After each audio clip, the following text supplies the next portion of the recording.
It's a recording for one of my former employees' college course. He was asked by his professor to interview a person he knows that is in business and has experience with leadership on how they tackled the responsibility of leadership as well as issues that come up along the way, how to do it, how to lead, and how to go about the process of running a successful business. And before I start with the questions, and I have not pre-read these questions at all, I'm going to do this all off the cuff. We are going to lead with a quote from Lao Tzu. To lead people, walk behind them. And to me, what that quote means is you cannot lead them if you're not willing to walk behind them. You have to understand where the people you are leading are coming from. You have to understand how they're going to perceive the direction that you're going to give them. Is this person asking me to do something that they don't want to do? Or is this person asking me to do something that they need me to do because I am an effective part of their team? Is this person asking me to do something that is trivial but necessary? Is this person asking me to do something disrespectful or whatever? I always try to never ask somebody to do something that I would not be willing to do myself. I never ask people to do something that is outside of their claimed responsibilities as an employee or as a subcontractor. I'm not going to ask a plumber to rewire electrical work. I'm not going to ask an electrician to rewire plumbing work. I'm not going to ask a retail employee to digital design, things that they're not being paid to do. If you're going to have somebody do something, they have to be paid accordingly, trained accordingly, and it has to be either within the realm of their outline of responsibilities, or if it's not, is this something that is going to have them learn something so they can then go through the process of doing what I asked them to do and then turn out on the other side as I did something and now I learned something and now I am more beneficial to the team.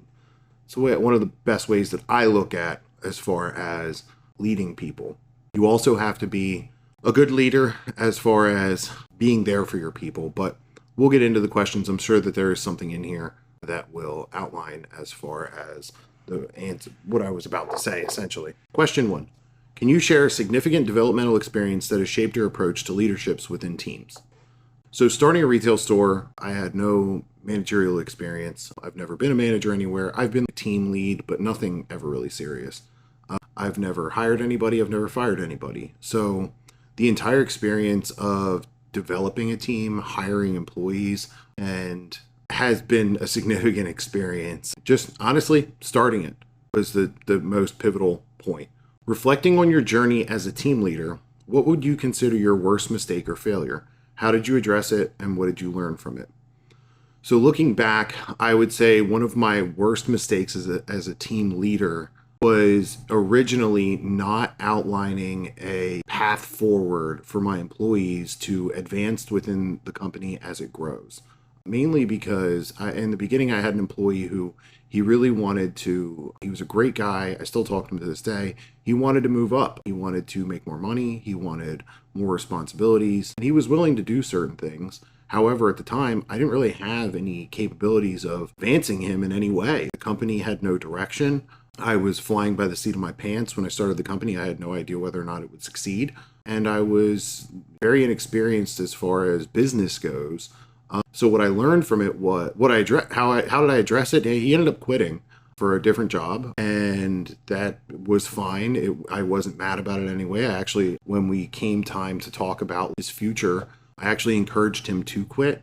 He was never fired. He wanted a better paying job with more experience, and at the time we were not in a position to raise wages to where he needed to be. And so we addressed it accordingly. He ended up finding another job, and again, we're still friends to this day. But what I learned from it was that your company, if you want to lead people, you have to have a goal. You can't just blindly lead people off the edge of a cliff. They can't be wandering in the desert for 40 years. They have to be going towards a specified goal. What is the plan for the company? Where does the company see itself in 6 months, 1 year, 2 years, 5 years, 10 years plus? And you have to be able to explain that to people so they know whether or not this is something that they're going to invest your time in. Employees are not just workers. You do have those people. Some people are just there for a job, for hours, for paychecks. But if you're leading a team, your team has to know what the end result is. Just like if you were to go to play a football game, if there was no score, if there was no win or lose, nobody's really going to play that hard. Nobody's going to learn their position to the best of their ability to be able to absolutely crush it. And because of that, you'll lose games because games are win or lose. So you have to know where you're going in order to lead people there. Conversely, question number 3. Conversely, what would you identify your greatest accomplishment or success as a team leader? How did you achieve it? And what impact did it have on your team and organization? So one of my greatest accomplishments I feel as a team leader and as an employer boss is that my employees and I have a great relationship together. I realized that I was not just their boss. I don't want to necessarily say role model, even though some of them would probably attest to that, but I really wanted to take on a role as the employer because all my guys are younger. And I say younger, they're in their late teens, early 20s. I wanted to give them advice that it took me 34 years to learn, and I have significant more life experience than most of my employees just because of the life that I lived prior to starting this company. I've done a lot of stuff, and I'm 15 years older than my average employee. So in those 15 years, I've learned a lot of things, and I find it as one of my greatest successes is passing along the knowledge of both my successes and failures to my employees so they can avoid some of the pitfalls that I hit at their age and beyond. I'll talk to them about anything. I have an open door policy. If they have a personal problem, a professional problem, a money problem, physical problem, or whatever, an auto problem, I will go out of my way to make sure that my guys are taken care of in any way, shape, or form. If one of them told me, hey, I had an accident, I am pressed for cash right now, I need to be able to pay my grocery bill or whatever, I'm covering it because those people dedicate their time to me, and I feel like it is my responsibility that I should be there for them. If I need somebody to come in early for work because somebody else is sick and they're willing to do that, then if they hit a roadblock in their life, I should be able to stop what I'm doing to be able to help them just the same as they would help the company. And how has it impacted my team? It has made us a unit. Like my guys work together phenomenally, especially for their age and work experience. They just absolutely crush it. They're phenomenal. They're behind me every step of the way. If I ever ask them to do anything, because I've been so dedicated to them, they're dedicated to me. So I find that to be the most impactful thing that I've done as a leader. Number 4, when leading individuals and teams, what specific skills and actions do you rely on the most? Can you provide examples of how these are effective in your leadership roles? One of the things that I rely on the most would be my personal experience, things that I've done in life, so I can go through and make sure that they're not making the same mistakes. When it comes to specific skills and actions, the ability to talk to people, to be able to listen and help problem solve, the ability to problem solve is paramount especially when you're dealing with employees, when you're dealing with a business in general. You have to be able to think on your feet and solve problems quickly and effectively, as well as the ability to convey those solutions in a manner that they're going to understand as well. So the ability to be empathetic, the ability to be excited for them in whatever it may be, as well as just the ability to talk in general. If you can't speak eloquently, if you can't convey things respectfully or pause when needed, having the ability to maintain composure and restraint, not snap out or yell at anybody or anything like that. I've watched a lot of good bosses lose great employees because their inability to communicate effectively hindered them, kneecapped them right from the beginning. Because if you can't, even if people like you for whatever reason, but if you talk abrasively constantly, or you're short with them, or you don't explain things well, that is where you're going to run into a lot of friction with employees. Question number 5, how do you approach and handle internal conflicts with your team? Additionally, how do you address ethical issues among your team members? So, employing several post-pubescent, early 20s young men, you get not a lot of internal conflict because most of it is just general ribbing, but you do occasionally have friction between them as far as personality clashes. And as you grow the company, people do jock for position. So you have to make sure that the team is coordinated effectively, aggressively going after each other or anything like that.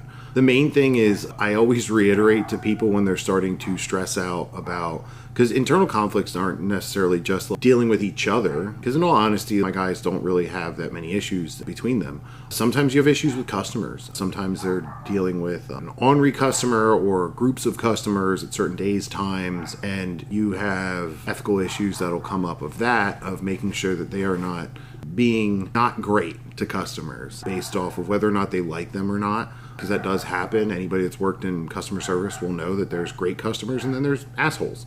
There's people who are not great customers. So making sure that they are ethically treating everybody the same. I like to, personally, I reinforce good behavior. I don't like reinforcing negative behavior. So if somebody is an asshole customer, they don't get free shit. But if you're a great customer, I tell my guys to hook them up. Make sure that these people are taken care of. I learned that from bartending. And if you have a great regular, you want to make sure that your great regular is taken care of, especially if they're dropping money there every day, every week. You want to make sure that you are taking care of those people accordingly. And any other ethical issues, we don't really have any issues with theft or anything like that. So that's not a major issue for me ethically, but making sure that they are also, so I should have led with this. Number one, we are not commission-based. None of my employees are commission-based. And I took that because GNC, their employees are commission-based. And this isn't a knock at GNC. I just don't like their business model on how they interact with both employees and customers.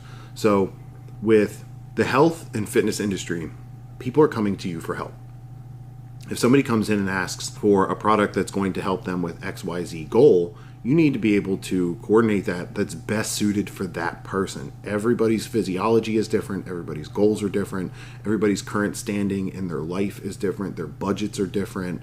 Their stomach tolerances are different. Their taste buds are different. What they want out of a product is all different. So I looked at it as customers should not be coming in and being sold a product. And I mean that by somebody walks into XYZ shop, hey, I'm looking for, you know what I mean, a pre-workout, and they turn around and put them on the pre-workout that gives that employee the highest commission. I think that's wrong.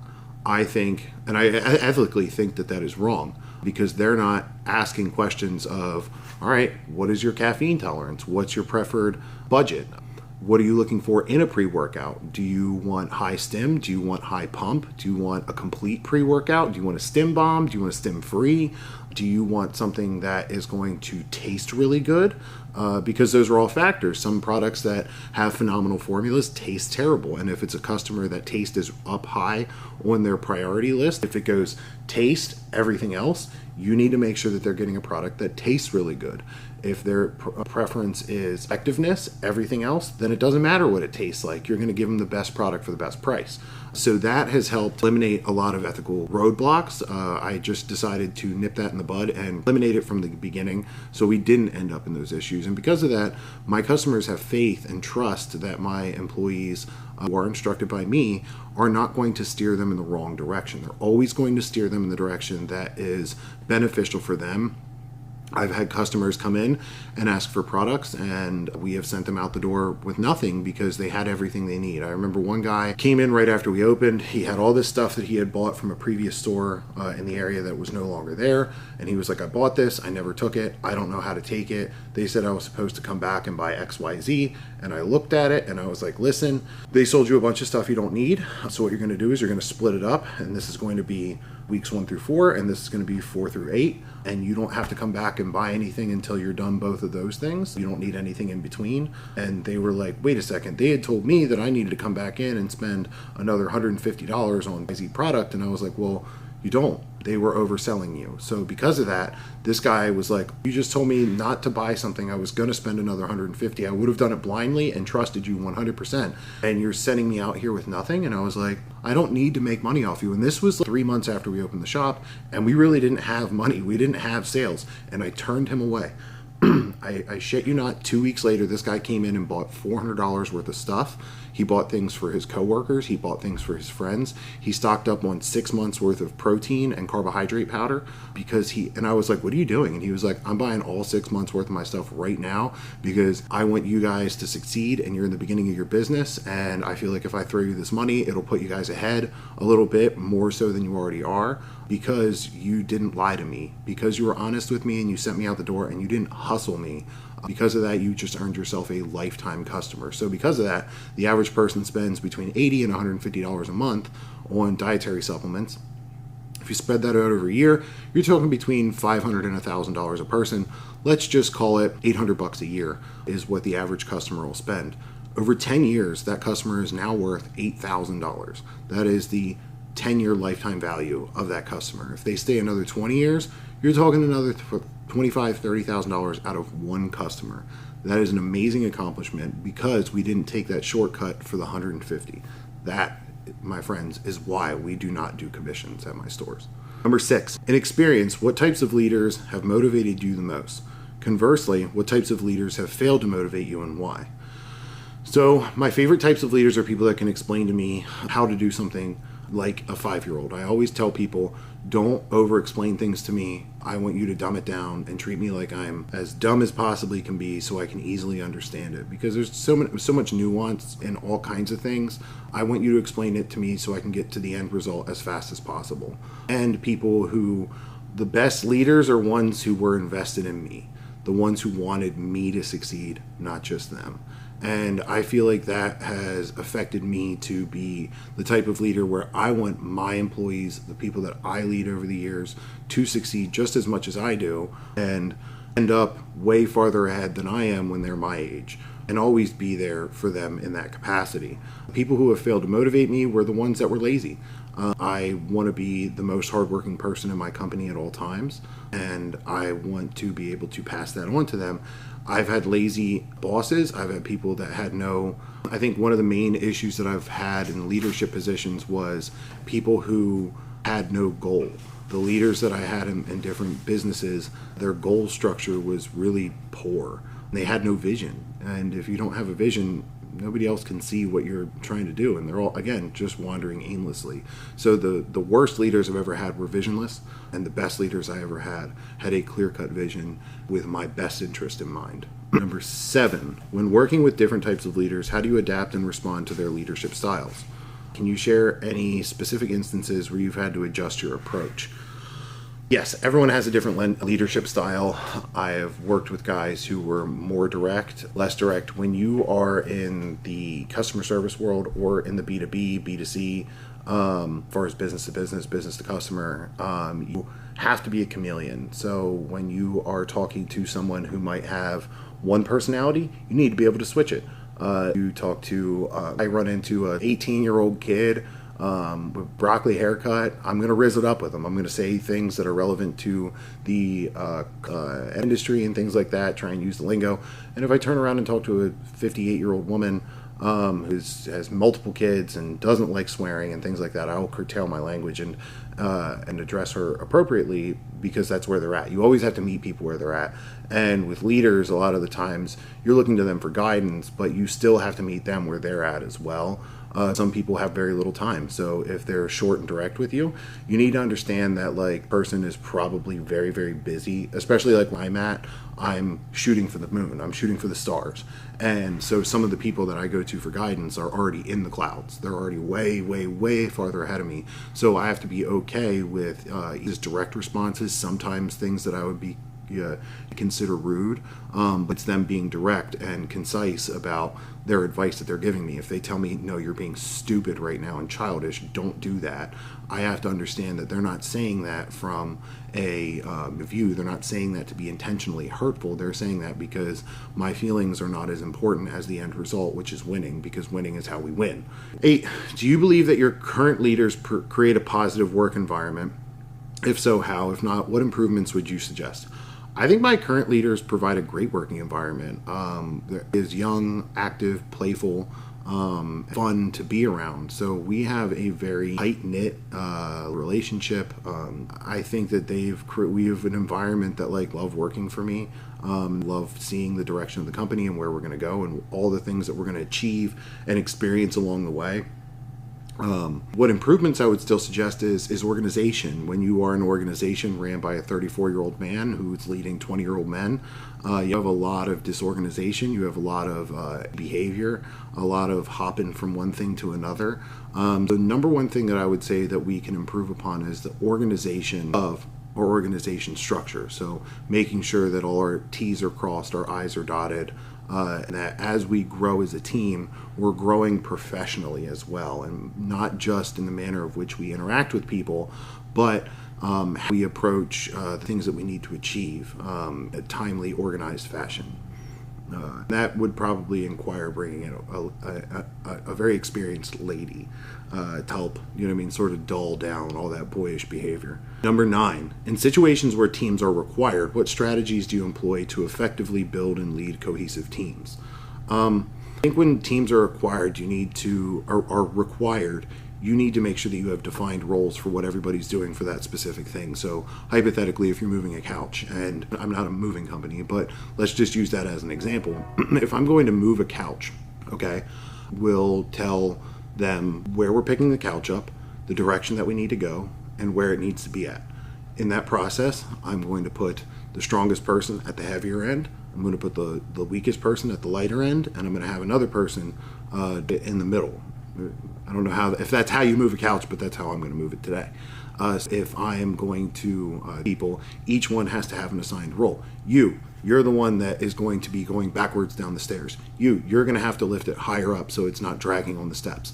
You're the one that's going to be the lookout to make sure that as they go around the corners, they're not scratching things. So when you're defining, you need to be able to lead correctly and give assigned roles. 10. From your perspective, what qualities and characteristics define an ideal leader? How do you envision your ideal leader supporting and inspiring their team members? How do you envision your ideal leader supporting and inspiring their team members? So I think best quality in a leader is have to be empathetic to your people. You have to understand where they're coming from, ability to communicate, the ability to get on their level and understand why they might be upset or happy about a certain situation or whatever.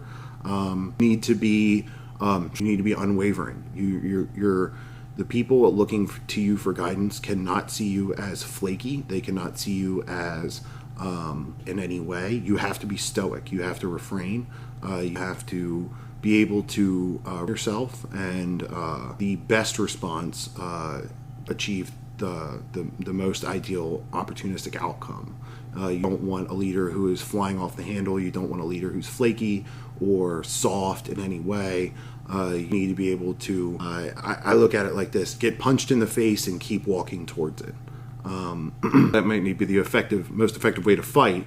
The analogy is that in business and being in charge of other people, you're going to get hit in the stomach, you're going to get hit in the face, you're going to get cracked in the back, going to hurt, you're going to get your knee taken out. Then one day you're going to be sliding down a roller coaster ride of all these great successes and stuff like that. And you need to be able to take the wins in stride. You need to be able to take the losses in stride too. Baseline level of excitement the whole way through, so they're not seeing you being manic or whatever. And those things will come up, but you also have to be able to readjust yourself accordingly, because your employees look at you for control. They look at you for stability. Make sure that the person steering the ship not like under the influence of drugs or addiction or something like that. They need to make sure that the people that they're to for guidance and structure are providing both guidance and structure. And that's what you are as a team leader, as a boss, as an employer. You are the captain of the ship. You are the guy making the chess moves. You organize the chess pieces accordingly based off of their supporting roles and characteristics, but you're the one making the moves, and you need to be able to see the vision.